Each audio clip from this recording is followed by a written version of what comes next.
Hello everyone! Welcome po sa ating channel. This is Coach Jared. Hello. Kinikilig pa ako. Balutin mo ako. Hindi. Ang inabutan ko na sikat na kanta ni Ate Shawi yung maging sino ka man. Yun na.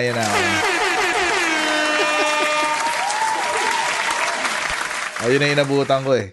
May bata, napanood ko pa sa sinihan yun eh. Hinila ako ng tita ko. Hinila ako ng tita. Kami dalawa magkapatid. Hinila kami noon kay maging sino ka man. Sharon Robin pa nun eh. Okay.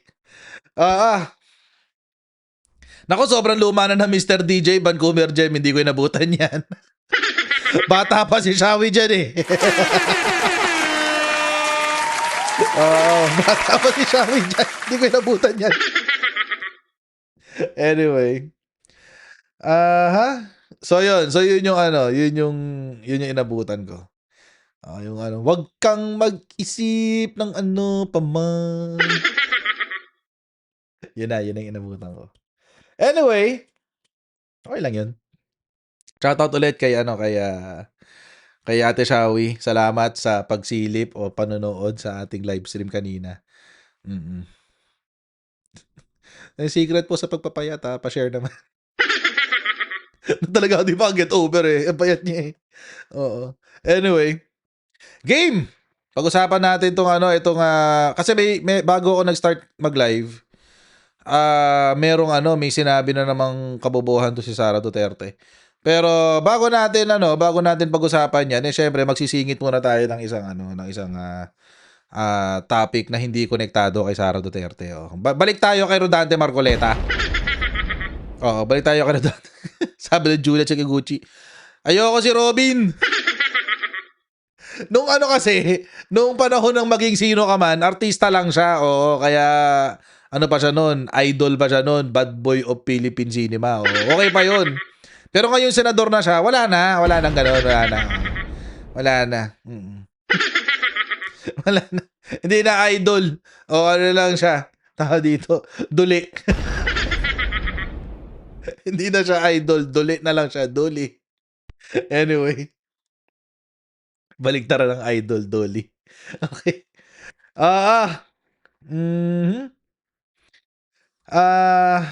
So balikan muna natin si Rodante Marcoleta ng sandali. Kasi mga kababayan, pinagpipilitan kasi talaga ni Rodante Marcoleta na hindi raw niya sinabi na isuko o i-give up ang Kalayaan Island Group. Parang, ba't ba nagbubulahan tayo dito? Alam niyo, minsan nagtataka talaga ako sa mga politiko natin eh. Parang parang iniisip talaga nila na ang Pilipino walang utak. Parang ganun yung dating eh. Pinipili talaga niya. In fact, sa interview kanina, sinasabi na misinterpret lang daw siya. Ito yung balita. Ayan. Marcoleta insists his statement on Kalayaan Islands are misinterpreted. Wait lang. Wait. Tingnan nyo nga mga kababayan if there's any room for misinterpretation sa mga sinabi niya ha. Pakinggan natin. Ngayon, si Commodore Tariela, I don't know kung alam niya ito o hindi. He does not want to inform the public, including the rest of the members of the armed forces. Kapitan, we swear to the Constitution that we will defend the Constitution, all the laws and orders and regulations. Kapag magkakaroon po ng giyera sa pagitan ng dalawang bansa, kayo po ang una na sasagupa dito. Kaya dapat po mas interesado kayo kaysa sa amin. Ano ba talaga ipagpapatayan natin dito? We will offer our lives, including the lives of our children, and to die for it, for something that is not even within our EEZ. Ang gawin natin po para madali, i-give up natin yung KIG. Yun! Mako-coordinate na natin lahat. Meron bang room for misinterpretation, guys? Oo. So, sinabi niya nung una, kinontextualize niya, sinabi niya, doon sa umpisa ng kanyang, or dito sa umpisa ng video at the very least, is, yung sundalo ang unang haharap pag nagkagera. Ihayaan ba natin na isuko, isakripisyo ang buhay ng ating mga sundalo, ng mga bata, sa kung sakali magkakaroon ng gera. So, para mapigilan yung gera na yon, i-give up na lang daw yung Kalayaan Island Group. Mm. Seriously? So, anong room doon for misinterpretation? Sige nga. Hindi ko naiintindihan. Oh, bakit parang tayo pang nakikinig ng paulit-ulit sa mga sinabi niya ang nagkamali ng intindi. Pwede ka naman kasing mag-sorry. Tanggapin mo na lang na nagkamali ka sa sinabi mo.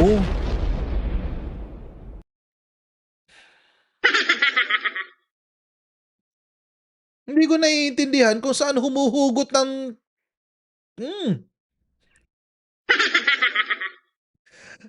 Buti na talaga na ano, eh, na meron akong panata na hindi na ako magmumura, guys, eh. Oo, at least sa live stream, sa labas na lang. Oo. Dahil sa panata kong 'yan, at least let's take it one step at a time, oo. Sa live stream na muna, hindi ako magmumura. Siguro paminsan-minsan madudulas ako sa labas, pero sa live stream siguro hindi na.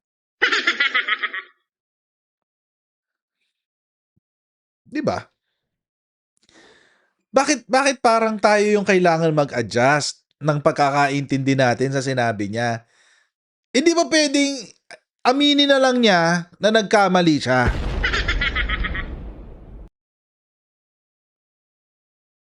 Nagkamali ka na, Marcoleta. Nagkamali ka na. Ikaw yung nagsalita. Ikaw yung nagsabi na i-give up. So bakit kasalanan naming tagapakinig?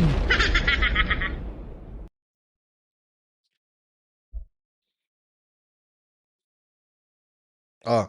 To be fair, o sige, tuloy natin. Oh. But until and unless nandun yung KIG, wala nga po sa nasa labas po ng ating exclusive economic zone. Paano po malalagay sa entire West Philippine Sea? Mr. Chair, kaya po yun ang dahilan, hindi po tayo makagawa ng mapa para sana ma-submit na natin. And in our lifetime, we will able to see doon sa entire stretch ng South China Sea, lalabas doon ang West Philippine Sea. Mm. Tingnan po ninyo yung mapa ng mundo ngayon, Kapitan. Mm. Ang nakalagay South China Sea. Hindi ibig sabihin sa China lahat yon. But in the entire expanse of that body of water, nandun yung EEZ ng Vietnam, EEZ ng China, EEZ ng Malaysia, EEZ ng ating bansa. Nandun sa South China Sea. Pero tayo, gusto natin, imbes na EEZ lang, theoretically ang nandun, gusto nating ilagay yung West Philippine Sea. That's good. Gusto ko rin naman yun. Parang Gusto hindi. ko rin naman sa ating lifetime, makita ko rin naman yung West Philippine Sea. Gusto mo makita? Punta kang Google, makikita mo dun. Parang siya lang yata hindi makakita ng West Philippine Sea sa mapa ng Google, eh, no? Oo. Diba? Alam nyo, mga kababayan, una kasi, walang connection. Walang connection yung EEZ sa KIG. So, bakit niya sinabi na pag sinuko mo yung KIG, malilegitimize yung EEZ? It doesn't make sense. Magkahiwalay yun, eh. They are two different topics altogether. It's apples and oranges. Si EEZ refers to body of water surrounding the coastal state. Oo. Ang KIG is an island. In fact, mga kababayan, si EEZ, si KIG generates its own territorial waters. Mm.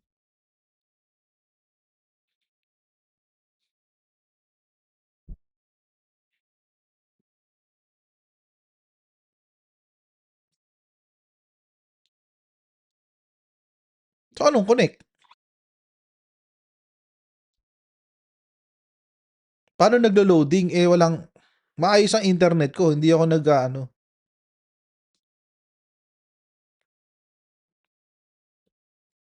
Wala, hindi ano, walang ano, refresh yung inyo.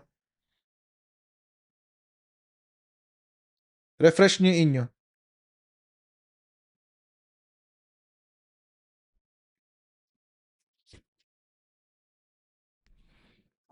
Mm. Anyway, going back. Two different topics. So, ibang ano, dalawang magkaibang topic, dalawang magkaibang batas ang nag-a-apply.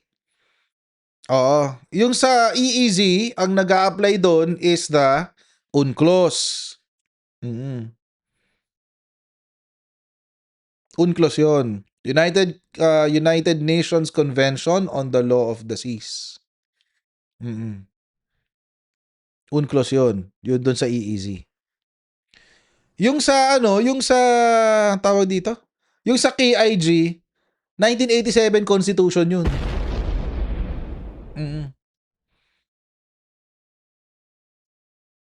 1987 Constitution yun. And puntahan nyo, Article 1 ng 1987 Constitution. Yun ang nag-a-apply doon. Where the Philippines exercise jurisdiction.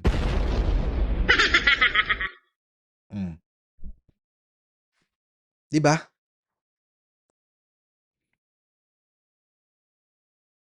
Ano to? Wig Philippine Sea, meron coach. Salamat sa super chat. Wow naman!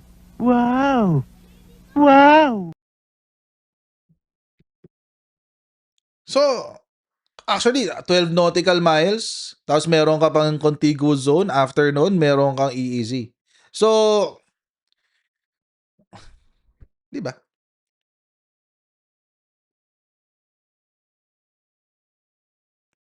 So, bakit mo sasabihin? At saka, ang layo dun, walang connect dun sa sa kwentuhan ng ano eh, ng EEZ, yung KIG. So, bakit nasingit yung i-give up ang KIG? Dahil lang daw, dahil nagke-create daw ng sariling territorial waters, therefore its own EEZ, at nagko-conflict sa, pinakinggan ko to kanina eh, nagko-conflict daw doon sa high seas, sea lanes, etc. etc.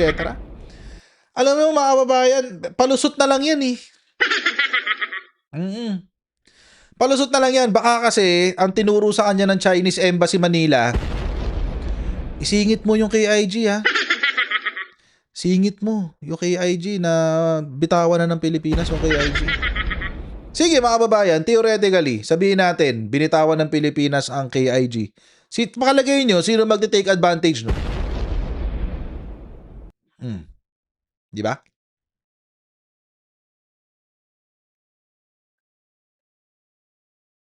Tigilan na natin yung ano, wag mo na ipagtanggol yung sinabi mo tungkol sa KIG.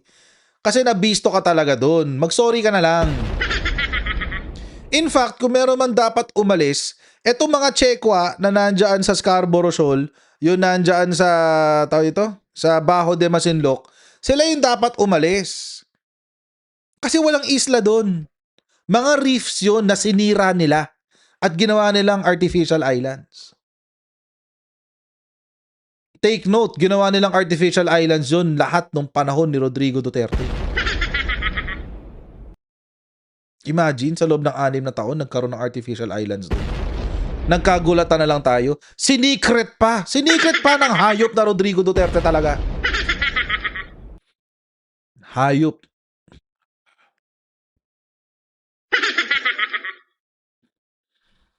Ngayon, mga kababayan,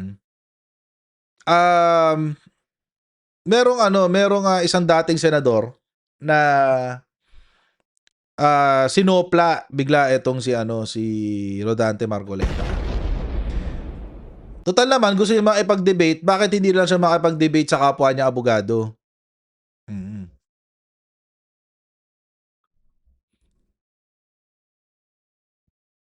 Yan. Si former Senator Tolentino. Ngayon, kung di nyo po alam, mga kababayan, si former Senator Tolentino, yung principal author nung batas na nagle-legitimize ng ating claim sa EEZ at sa KIG. 2024. Philippine Maritime Act yata yun. Of 2024. Or Maritime Zones Act of 2024.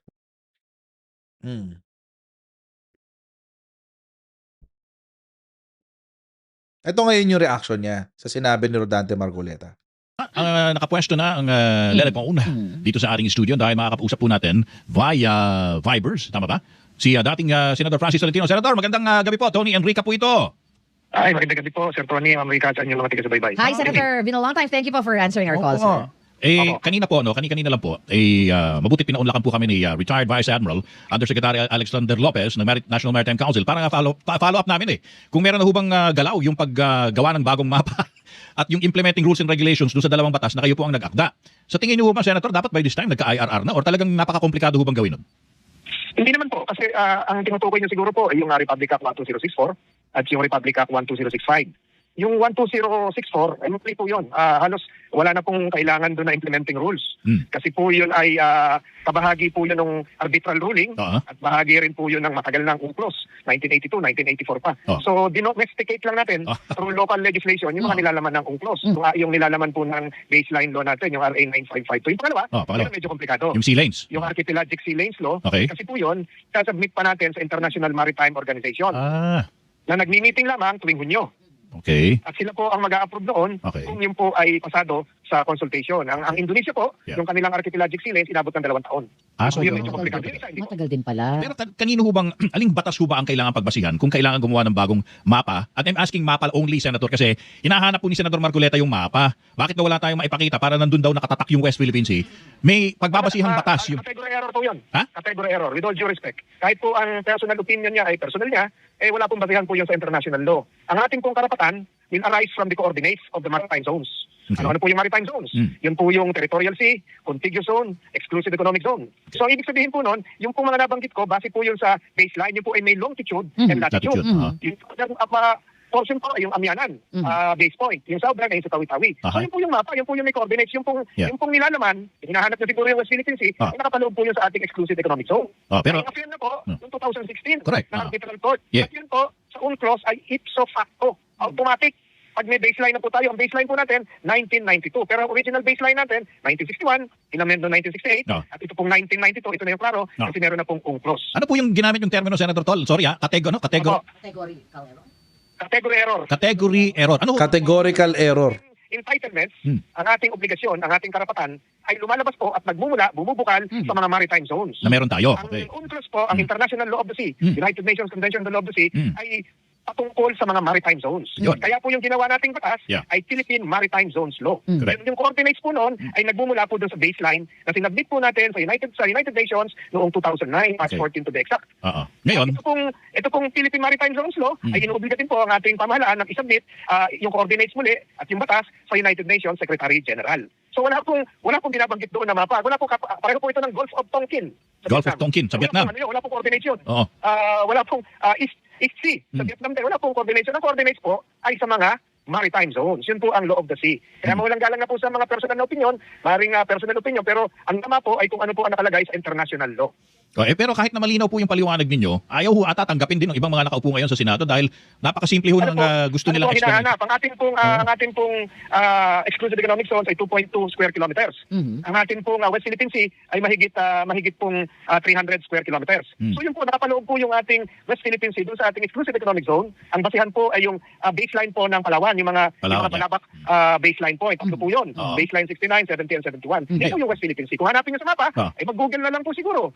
yun po yung pinaglalaban natin. Kasama po sa Google Map yun. Oo. Yun po yung patuloy ko Pero- pong pinaglalaban Oo. sa ICAO. Alam niyo po yung ICAO. ICAO. Yung International Convention on Aviation. ICAO ang tawag nila Sa doon, Opo, ICAO. Yung pinaglalaban ko po ngayon, Opo. ay tuwing dadaan na po yung aeroplano doon sa himpapawid ng Yeah. West Philippine Sea, Oo. ay announce ng piloto, we are now approaching the West Philippine Sea. Yeah. Fasten your seatbelt po naman. Pero sa mga mapa po sa aeroplano, nakalagay na po yung West Philippine Sea. Wala pong pagkakaiba ito, sir. Ma'am, patungkol po sa mga karsada po kung saan nandun ang himpilan nyo ngayon. Ang karsada po ay walang coordinates. May coordinates yung mga bahay. Yung po yung Correct. naka-register of dates. Yung na merong meets and bounds. Sinasurvey yun eh. Bounds. Paano kung sabihin bakit ho ba talaga, well, sabi nyo nga po yung sa Indonesia, inabot ng 2 taon. Pero sa atin ho ba, because magto 2 years na rin ho nang naipasa, yung maritime Hindi zones? naman po. Kasi po, yung archipelagic sea lanes, kaya medyo matagal yan. Yeah. Kasi po, ay kailangan ipakita muna natin na yung dinadaanan ay yung traditional international routes. Oo. North to south, Yeah. west to east. So ito po yung Balintang Channel, ito po yung Celebes to Mindoro, Yeah. ito po yung Celebes Cebu to West Philippine Sea. So sa lahat po ng coordinates na yon, mention po niya, ma'am, ang West Philippine Sea. Mentioned, ha? Okay. Lahat po yun, kinikilala po yun doon, West Philippine Sea. So mali pala yung sinasabi ni Rodante Marcoleta na hindi kinikilala ng mga barko at mga eroplano yung West Philippine Sea.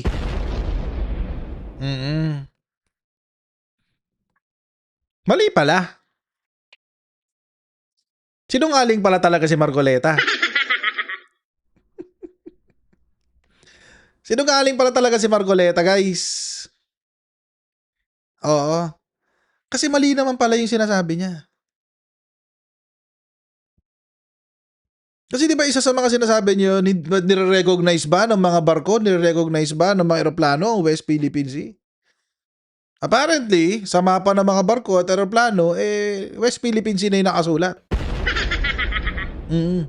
Sa utak lang naman ni Marcoleta, hindi West Philippine Sea yan eh. Para sa kanya, extension yan ng territorial waters ng China eh. Imagine. Territorial waters mo, lampas-lampas 900 kilometers from your baseline. Ang lala mo, boy! Ang lala mong utak mo, boy!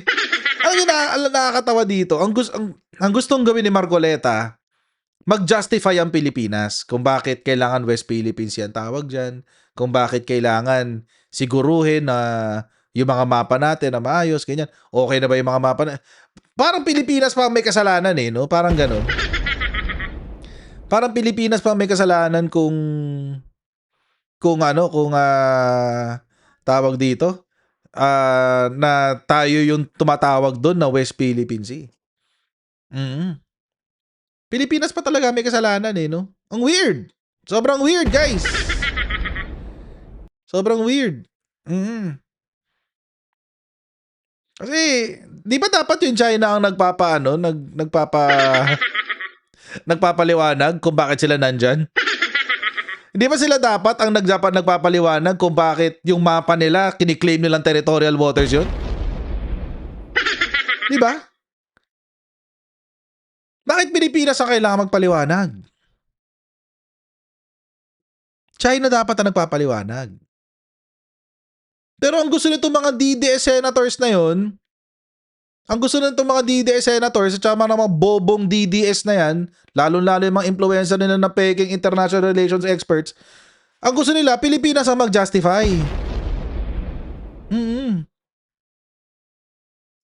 Sinabi na nga sa decision ng UNCLOS na na tawag dito, na hindi valid ang historical fishing grounds bilang basehan ng territorial waters.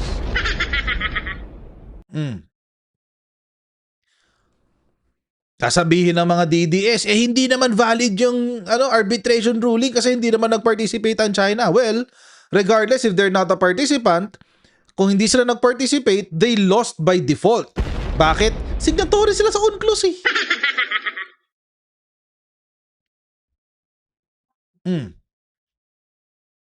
Diba? Kung signatory ka sa UNCLOS, dapat susunod ka sa provision ng UNCLOS. Signatory ka eh. Pumirma ka dyan eh. Ngayon, kung hindi ka nag-participate sa arbitration or sa usapan para magkaayos, basically mga babayan, arbitration is just that. Mag-uusap kayo para magkaayos. Yun ang arbitration. Kung hindi ka nag-participate sa arbitration, o di, kasalanan mo yun. Hindi ka nag-participate eh.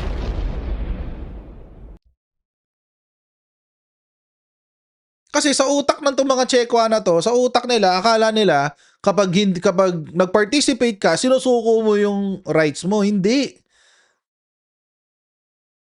Sa utak kasi nila, ang gusto nila, sila lang ang may-ari. Kaya hindi sila maikipag-negotiate. Kami ang may-ari, hindi kami maikipag-negotiate. Yun ang gusto nila. Eh, hindi pwedeng ganun. Hindi pwedeng ganun.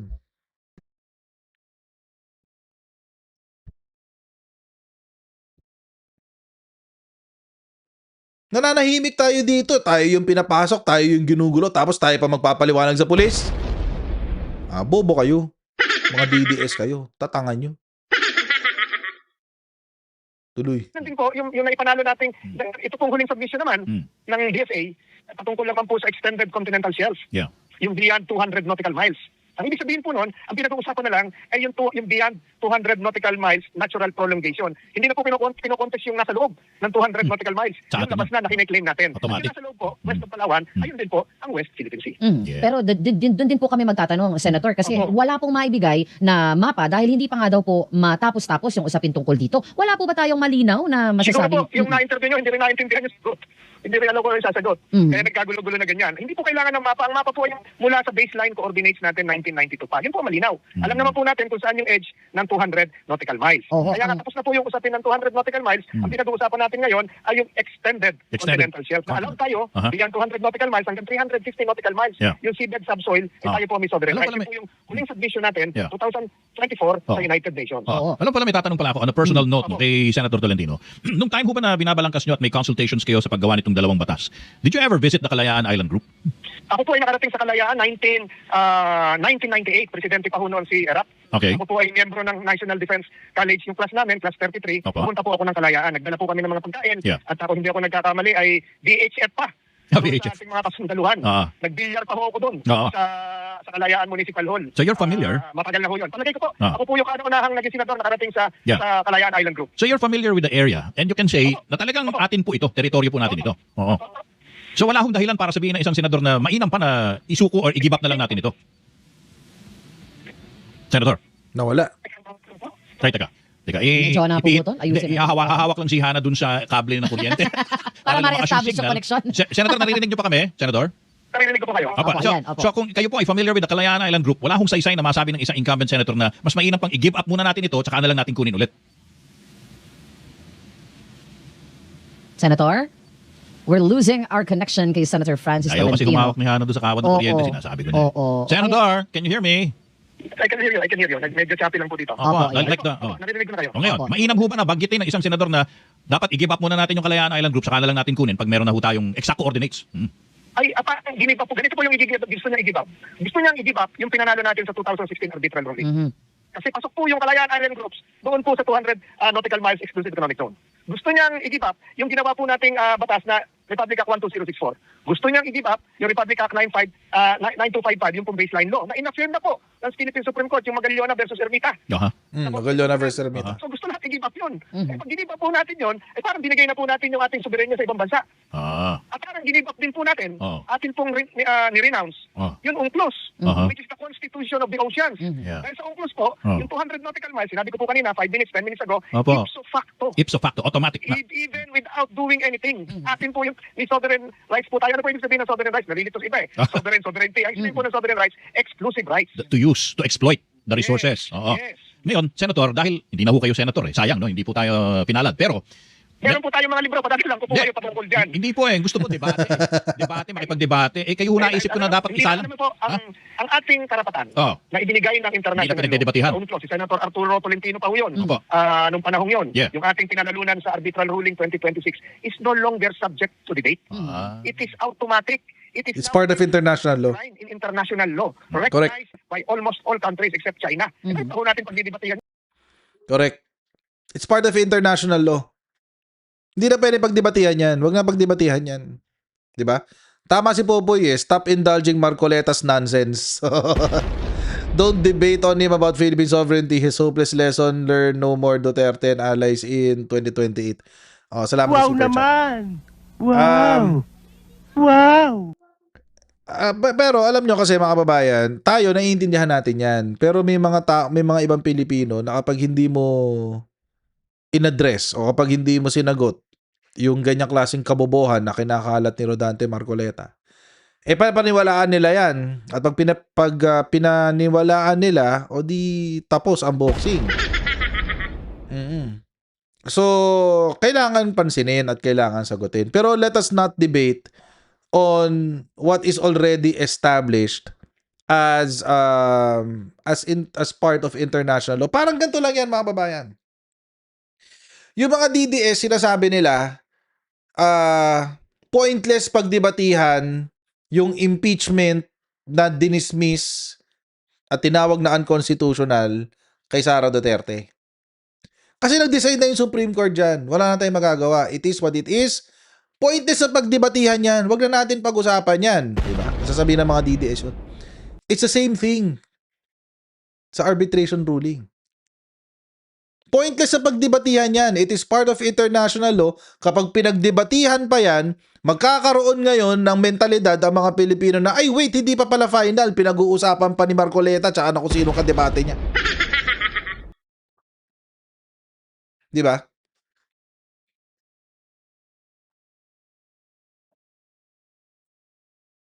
Ganun lang yun.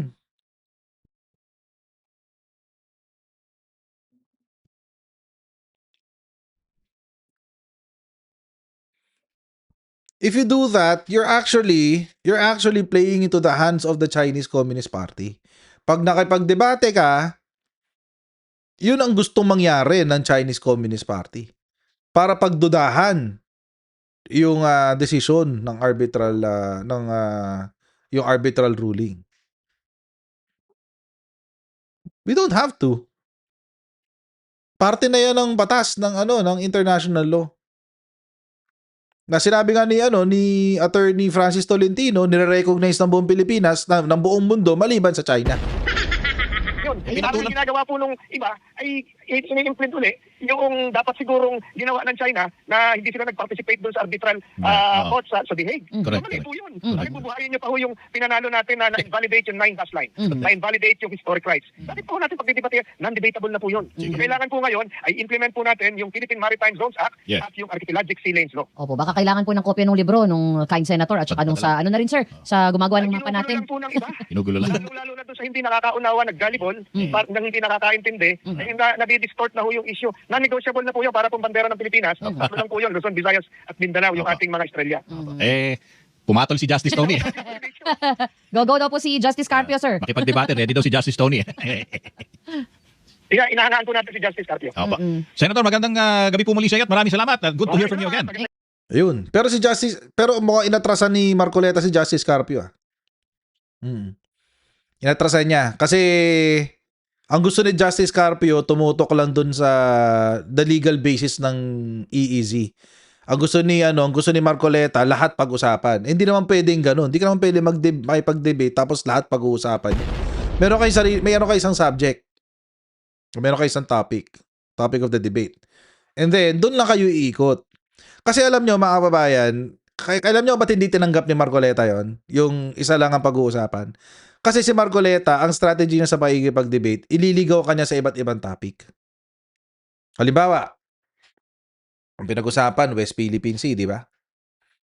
Ang gagawin niya, uumpisahan niya sa West Philippine Sea. Tapos, dadaling kanya sa KIG, which is not related to the EEZ. Dinala ka sa KIG. Tapos nun, dadaling ka sa high seas, usapin ng high seas. O, diba? Magkakaibang topic yun. Hindi related lahat yun. Hindi magkaka-relate yun. Pero doon kanya dadalhin. Tapos ibabalik kanya sa EEZ. Tapos parang doon niya didikdikin yung issue. Pero papaikutin ka muna niya sa napakahabang litanya, tatalon-talon siya ng topic. Tapos, para lang makahanap siya ng butas. Hindi pwedeng ganun. Hindi ganun ang proper debate. Ang proper debate, there's a single topic at doon lang kayo. Doon lang kayo iikot. Wala nang iba. So, and I think that's ano I think that's, ewan ko, ewan ko, nagwo-work sa iba yon, pero ewan ko, nanalo na ba si Marcoleta sa korte? I don't think so. Hindi ko alam nag-practice ba siya sa court or congressman na siya agad from the get-go? I don't know. Pero nagdahilan si Dante Marcoleta, inatrasan niya si Justice Carpio. Tapos mag-a-ad hominem. Correct. Vancouver Gem. Oh. Tapos mag-a-ad hominem. So, wala namang yun eh. Kaya nga, wala, inatrasan niya si Carpio. Pero, again, mga kababayan, at the end of the day, our claim sa West Philippine Sea is not subject for, debate. It's already part of international law. Ngayon, kung yung mga DDS ayaw maniwala doon, o di ipakita nyo sa kanila yung sinabi ni Rodrigo Duterte sa UN noong 2020. Noong na-realize niya na nilaglag na siya ng China, na hindi na siya nakikinabang sa China, nilaglag na rin niya ang China. Diba? Unti-unti niya nilaglag.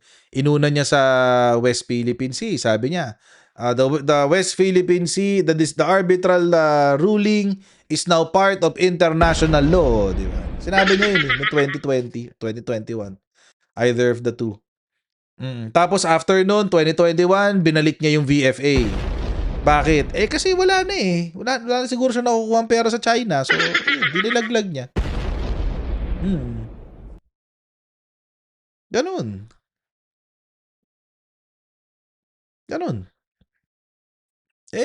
Wala eh.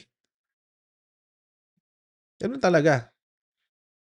So, bakit yung mga DDS kinokontra ngayon si Digong?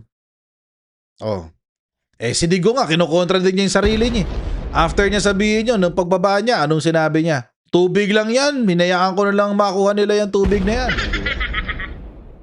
Baka kasi nakakuha yung anak niya ngayon ng pera. Naipamana na sa anak. Kasi yung anak na yung nag-VP eh. So baka yung pera dumadaan na sa anak. Kaya kailangan ganun ulit. Mabait uli sa China, di ba? Ganun lang ang usapan dyan. But again, mga babayan, it is no longer subject for debate. Yung decision ng UNCLOS, yung decision ng arbitral ruling, it's there. Yun na yun. Wala nang mangyayari doon. Yun na yun. And anything and anyone na nag-e-effort para palabnawin yung ating claim sa West Philippine Sea, they are in connivance. They're doing this in connivance with the enemy of the state. Yes, enemy of the state.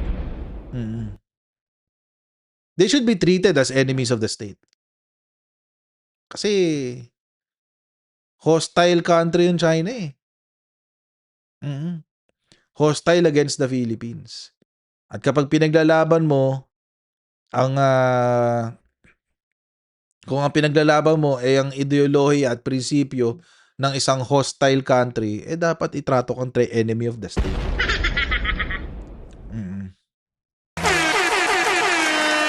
Okay, magkita-kita po tayo again sa ating susunod na live stream. Please don't forget to like, share, and subscribe. God bless you. See you tomorrow, guys, in our next live stream. Right? Bye. See you.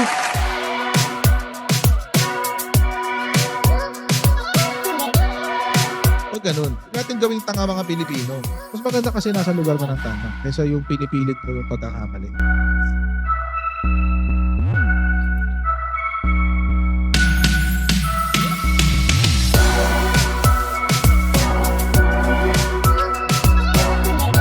Are they willing to go that far? Hindi nakakalimutan ng Pilipino yan hanggat di nasasagot. Sino ngayon nagsasabi ng totoo?